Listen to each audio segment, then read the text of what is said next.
What's good, ladies and gentlemen? Welcome back to the Nerd Court. I'm Little Core, the one who never knows best. And in today's video, I'm bringing you my Dragon Ball FighterZ Season 3 wish list. And now listen, I know we're only 2/3 of the way through Season 2, and there's been no leaks, no rumors, let alone any official confirmation or announcement of a Season 3. But much like during Season 1, where we were all pretty confident the game was going to see a Season 2 because of popularity and the money being made off of it and the success of the game, I'm pretty sure we're going to see Season 3 for the game as well. So I decided I'd make a list of 8 characters. Now I know this season was only 6. Season 1 was 8. I decided to go with 8 because why not? But yes, a list of 8 characters who I would personally want to see added to the roster. Now do bear in mind, these are not characters who I think are necessarily logical or likely at all. Like I did with Season 2, I can make a separate video like that if you would want to see that. Let me know in the comments down below. But these are just 8 characters that I really like, 8 characters that I think could be cool and that I would have fun playing as or testing out and would want to see in the game. That said, of course, it shouldn't need to be stated, but I'll say it anyway. This is just my opinion, if you will. I'm sure you guys have your own list. It's going to be very different from mine because I know some of these picks are definitely not going to show up on most people's lists. But if you have your own characters that you would want to see added to the game, feel free to leave a comment down below saying who you would really want to see added in the Season 3 of the game. Now with that said, let's get into my list. Kicking things off at number 1, we have TAPION. And listen, I know not everyone's a huge fan of TAPION. Some people think he's irrelevant, some people just don't really care. Some of you might not even know who TAPION is, but I've always thought he had a really cool design. He's a sword wielder. Listen, I'm a weeb, swords are dope. It's one of the biggest reasons why Trunks is my favorite character, okay? And not to mention that the sword TAPION wields is the same sword that Trunks has. It just makes him that much more badass, quite honestly. And it would just be too ill. It would just be too cold to run TAPION and Trunks on the same team. Now, this is a character who I don't think has a shot in HFIL of ever making it to the roster. Or at least not in a Season 3, right? Like maybe in a potential Season 4, 5, or 6, or a sequel to the game, maybe we would see TAPION, but I don't think he has any shot of getting into Season 3. But there is no character in all of Dragon Ball that would blow me back more and make me more excited than TAPION. And I know not all of y'all gonna feel me on that one. A handful of you will. You know, I know TAPION's got some followers out there who, much like me, like him just because you think he looks cool and he uses a sword. But yeah, I played a lot of TAPION in Tenkaichi 3. He was the #1 character I always wanted to see in Xenoverse 2, and of course they added the character once I actually stopped playing the game. But whatever, it be like that, when it be like that, especially when it be like that, it is what it is. Add TAPION to Dragon Ball FighterZ and I'll be the happiest FighterZ player on the planet. Up next at number 2, we have a character who, honestly, I'm a little bit surprised did not make it into the game in Season 2, and slightly disappointed as well, I must say. But they've got to be a shoo-in for Season 3, and that is Kefla. This is a character who I think is highly requested, is one that I personally really want to see, and would add to more diversity to the roster because I still feel like even with Videl 21 and 18, the game is of course lacking in that female representation, but that's not the game's fault. It's Dragon Ball. I mean, there's not really a whole lot of female fighters to choose from, but with that being said, this is the #1 candidate, you know, to level the playing field a little bit more and tip the scales more in the females' favor. Hey, what can I say? I like the shorties, you feel me? And Kefla is honestly a really dope character. She might honestly even be my favorite fusion. Like, it's always been Gogeta, but Kefla, she's pretty dope. And she had one of the better fights in all of Dragon Ball Super, to be honest. I think she had probably the first or second best fight in the Tournament of Power Arc, but that's just me. So yeah, I thought she had a pretty good shot of making it into the game in Season 2.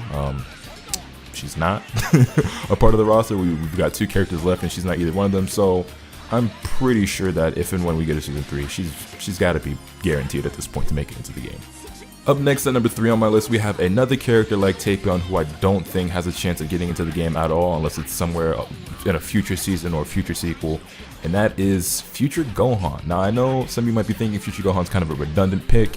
You don't really see the point of adding him when we have Adult Gohan, and maybe even like Adult Gohan more, and you're wondering why I would even want Future Gohan in the game. And that's because, honestly, Future Gohan is my favorite iteration of Gohan. I've always thought he looked the coolest and just was the coolest. The History of Trunks special is like my favorite special or OVA. Like, I always put the Bardock special and the Trunks special like in the same vein as like all the movies. Like, I know they're not technically considered movies, right? But I like those specials more than I like any of the DBZ movies, and History of Trunks special was really dope in my opinion. And they still have moves that they could work with and give to Gohan that would, you know, make him different from Adult Gohan. Like, he could use a special beam cannon, he could use a one-armed Kamehameha, and also, with that being said, speaking of the one-handed Kamehameha, I know Gohan having one arm is kind of like super iconic and everything, but it's always been kind of weird to me how people have like this obsession with Future Gohan having one arm, especially when you consider the fact that, spoiler alert by the way for the History of Trunks special for those who never saw it, Gohan's only alive in that special for like 20 minutes,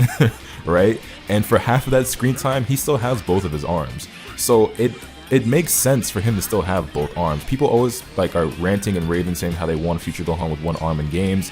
Xenoverse tried to like meet you in the middle because they can't really do it because of like policies or laws or whatever in Japan about, you know, severed limbs, but he had like the one limp arm and he can only use one arm. I would rather them just give him both arms and make use of both of his arms. He uses both arms in the special. There's a point where he loses one arm, but like it's to me, it's never been that big of a deal. I understand the one arm Gohan is a more iconic version of Future Gohan, but to me, what makes Future Gohan is like the sleeves under the shirt, the scar on the face, the different hairstyle, and yeah, I mean, like he's still really cool. He's still really cool with both of his arms. I don't see an issue. But yeah, Future Gohan is a character that I don't think is going to make it in, but he's always been my favorite version of Future Gohan. He was actually one of my mains in Xenoverse 2 back when I still played that game. He was probably top 3 characters I played the most, and he was a character I played a lot in Tenkaichi 3 as well, much like Tapion. So yeah, if they ever add him to the game, like, your boy might actually finally be a Gohan player, because Teen Gohan and Adult Gohan are both really good characters, and they're pretty fun, but just not really for me. Just not really for me in fighters, but Future Gohan could be, so who knows. Up next at number 4 and 5 on the list, I have Super Saiyan 4 Goku and Super Saiyan 4 Vegeta. Now I know half of you are like, hell yeah, Super Saiyan 4 is the best transformation. I'm right there with you. It's my favorite Super Saiyan transformation as well. And the other half of you are like, no, God, no. The last thing we need are more Gokus and Vegetas. I'm so sick of all the Gokus and Vegetas. Stop adding Gokus and Vegetas. There's other characters that need to be in this game like Pikkon, Baby Vegeta, Omega Shenron. Hell, I'll even take Super 17. Just stop adding Gokus and Vegetas. And to that I say, listen, dog. You understand, you do understand you're playing a Dragon Ball game, right? And you do also understand that Goku is the main character of the series and the franchise, right? And Vegeta's his rival, right? It kind of blows my mind, honestly, how many people are like angered even about the amount of Gokus in the game. And to me, it's just like, I mean, for one, there's other characters to play if you don't like Goku, and two, like, he's the main character. If you weren't expecting multiple versions and forms of Goku, the character with the most forms and transformations in the game, or in the series, to have multiple versions in the game, like, if you weren't expecting a ton of Gokus in the game, I don't know what to say other than, like, you might be kind of stupid. I'm not gonna hold you. You just might be a little slow. But hey, listen, I'm not here to cause a ruckus. I'm not here to cause a fight. I'm just saying, it doesn't surprise me at all that we have all these Gokus and Vegetas, but we don't have the best version of Goku and Vegeta, and to me that is Super Saiyan 4. I don't think we'll see them in the Season 3, and I know some of you think we weren't going to see Super Saiyan 4 at all because GT Goku's a thing, and he does have Super Saiyan 4 in his level 3 cinematic. I don't think that rules out the possibility of Super Saiyan 4s being standalone characters, but I do think it makes it a little less likely, but I haven't lost faith, I haven't lost hope. I think it could definitely still happen. I'm not saying it will. I won't be surprised if it does, but I also won't be surprised if it doesn't. But hey, here's hoping, fingers still crossed. Up next on my list at number 6 is a character that I'm pretty sure literally nobody else is going to have on their list, and that is ZANGYA. Yes, ZANGYA, Bojack's little waifu shorty from the Bojack Unbound movie. And I know you're asking yourself, Lotus, why on earth would you ask for ZANGYA? She's literally a nobody, a who'sville, who cares, did nothing, so irrelevant. Why would you want her over Bojack? Bojack is so much cooler. He actually does stuff, actually fights, has a transformation, has more supers to work with, and all that jazz. And to that I say, you are correct. You are absolutely right. There's a lot of valid points you're saying with them words that you're saying, the way you said them words, when you said them, the way you said them words, the way you're saying them. But here's the thing. ZANGYA is a girl, you hear me? And I'm gonna just be straightforward and upfront with you. That's just all I want. I just want more girls in the game. And even though ZANGYA has no chance whatsoever of probably ever being added to the game, she's a character that, if I could, I would add. So hold that. This is my list, not yours. I told you drop your list down below. Don't worry about what's on my list, okay? Anyway, yeah, put ZANGYA in the game, bro. I don't know. Something about that green skin just be doing something to the boy. I'm trying to see it in motion, you feel me? And rounding off this list, taking up spots number 7 and 8 for my Season 3 wish list, we have, funnily enough, another Goku and Vegeta. Now listen, this is my list. I know you're tired of Gokus and Vegetas. I'm really not. They're the face of the series. They're the two main characters. I don't have a problem with it. But if you do, that's on you. Get over it. Whatever, alright? Spots 7 and 8, I'm giving to Super Saiyan God Goku and Super Saiyan God Vegeta. Because personally, I like Super Saiyan God way more than Super Saiyan Blue. I actually pretty much hate Super Saiyan Blue. I think it looks pretty terrible, I'm not gonna lie, with the outfits of every character who can use the transformation, whereas except Gogeta, but maybe that's also biased just because I like Gogeta so much, but I do think the colors just look better on him. But yeah, the Super Saiyan Blue, never really been a big fan of it, don't like it at all. However, Super Saiyan God, on the other hand, that red hair, That flame aura? Also, not to mention that Super Saiyan God Vegeta vs. Broly in the Broly movie was one of, if not the coldest fight, parentheses S, in all of Dragon Ball? Nah, I'm trying to see some Super Saiyan God, bro. Again, these are characters that I don't really think we'll probably see as Super Saiyan God, but, you know, if they add it, I won't be mad. There will definitely be some people who would be mad. There are definitely people who would be outraged to see Super Saiyan Gods get added to the game, but there's also plenty of people who would buy it, myself included, so it is what it is. But those are my 8 characters. Like I said, feel free to drop your 6, your 8, or however many number. It doesn't really matter, I guess, in the comments down below. What do you think of my list? What's your list looking like? You think we're going to get a Season 3?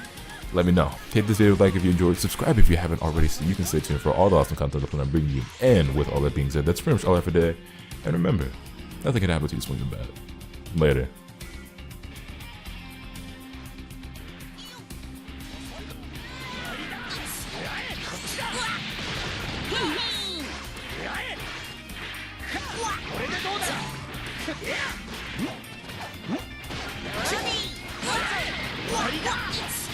Yes!